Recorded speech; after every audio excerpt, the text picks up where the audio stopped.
set list that way. We cover a lot of different ground. So, we have a classic 70s Isle of Wight themed set. We have a Live Aid 85 set. We have Monsters of Rock. We have Reading and Leeds, all that kind of stuff. Obviously Glastonbury.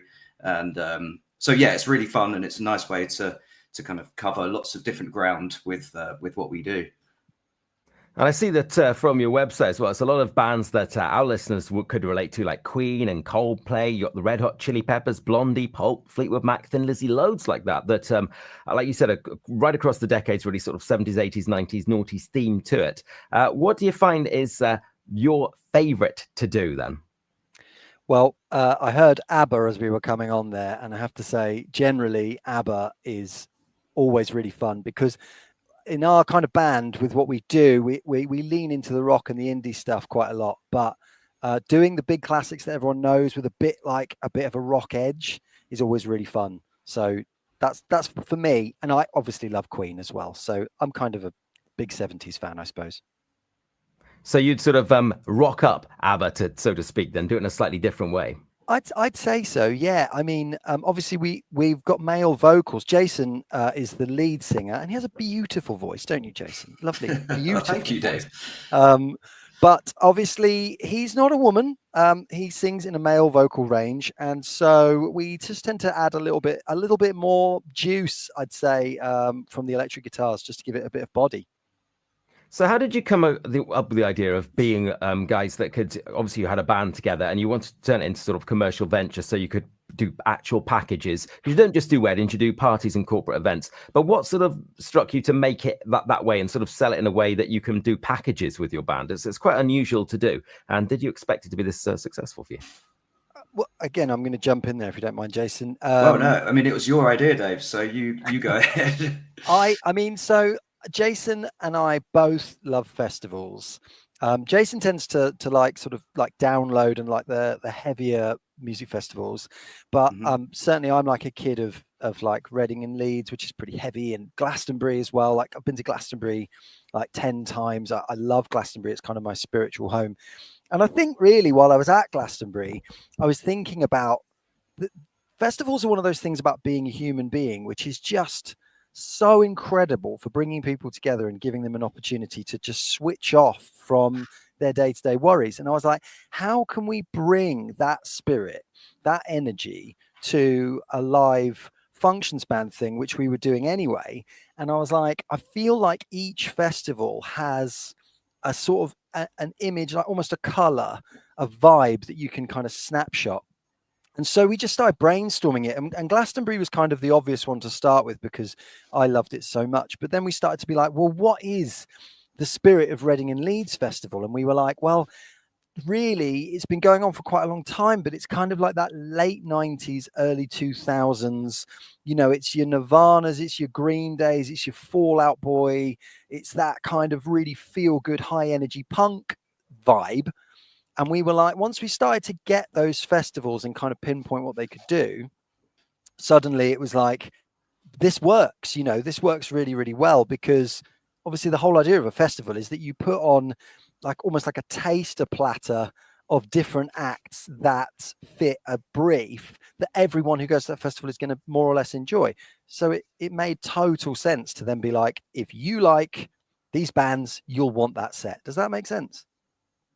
Yeah, I think so. Yeah. And do you do your own stuff at all, or is it just covers, or do you sneak in a couple of your own songs?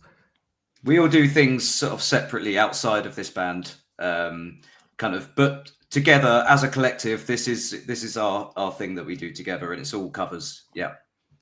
Oh, so you have your own stuff, and that's a separate entity then from the business, basically. Yes. Yeah. Exactly. Yeah. And if we're going to talk a little about the Solver Edge Festival, have you done it before? No. I don't think we've played in Pembrokeshire, have we, Dave? No, we haven't. And actually, we don't get booked in Wales very often. And it's such a beautiful part of the world. I really love it. I'm actually going to head down there tomorrow in my camper van, because any opportunity to be on the west coast of Wales and just, you know, sink into it for a few days. So, yeah, I'm super excited. I just hope the weather holds out for us, you know. Yeah. Hopefully, yeah. I know you guys are from East Sussex, so you've obviously come quite a way. It is the 10th anniversary of the Solva Edge Festival, for those that don't know, although they didn't have any during COVID.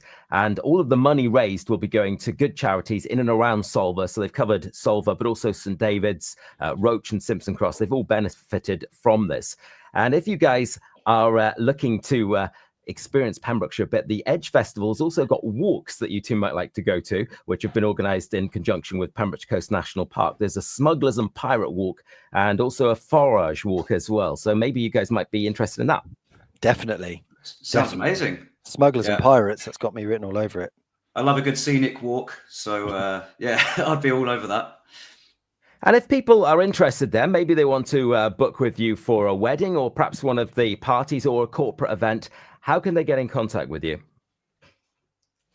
So we have a main agent, basically an agent that kind of exclusively deals with us, and that agent is called a Live Network. So we have a listing on a Live Network. We also have a website, which is just dirtyweekendband.com, I think it is. But if you go to a Live Network and you search Dirty Weekend, then you'll see us on there. And we've been there with them for a really long time. So basically all our bookings go through them. And we have a really good relationship with them. So that's the place to look. And they can see some of your music sets on there, can't they? Oh, absolutely. Yeah. We've got loads of videos on there so people can kind of see what we're all about. Our full repertoire is on there, you know, and you can see kind of how it all works, and it's really easy to inquire for bookings on there as well. They've made it really nice and user friendly, which is always good. And with regard to the style of music you're going to be doing at the Edge Festival, what are we sort of looking? Are you concentrating on which sort of bands? Is it going to be more 70s, 80s, 90s, noughties, or a mix, or something else? We were just talking about that before we came on, because I mean, obviously, typically, it feels to me like Wales has an appreciation for like the rock stuff. So I think probably a bit of a smattering of rock, but we are going to try and do something for everyone. Like the indie always goes down well. Jason's the lead singer. So, I mean, Jason, have you got anything that you're burning to play on Friday? What's the vibe? Well, I think what we're going to do, because we don't often get the chance to do just a straight up 2-hour headline set, you know, a lot of the time when we're doing weddings and stuff, we sort of break it down into sets and we have breaks in between and all that kind of stuff. So this is going to be a really nice opportunity for us to do just one big set. So I think what we're going to do is kind of take people on like a little journey through the biggest festivals of the last 50 years or so. And literally we're going to be doing the cream of the crop from each of those festival vibes. And it's going to be like a little time traveling journey through. So like festivals. a little bit of each festival. You're thinking Friday? Yeah, exactly. exactly. That makes sense to me. Yes. So something for everyone, really. It's quite interesting because the Solva St David's area, they've always been quite big in the sort of late 90s, early noughties into, like you said, into rock and indie, and grunge and Britpop was always quite popular in that particular part of Pembrokeshire, probably more so than any other part of Pembrokeshire. So they'll certainly enjoy the mix, I think. Excellent. Yeah, I think the biggest challenge, to be honest, is it's only 2 hours. You know, when you break that down, it's kind of about 30 songs that we're going to get through. When you think about it as a DJ, you understand, like, that's not that many. So we're going to be trying to pull out all the big numbers, I think. Yeah, absolutely. And just remind us which day you're going to be playing and which time, because it's Friday, Saturday, Sunday, the Edge Festival. So when can people see Dirty Weekend? We're on Friday at 9 p.m. And we're doing a 2-hour headline set. So it's going to be a lot of fun.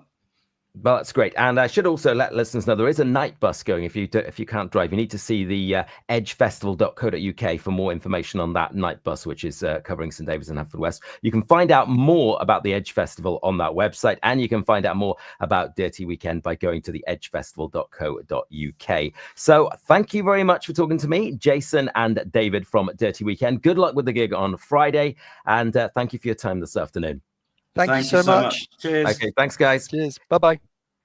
It's Pure West Radio. Got the What's On.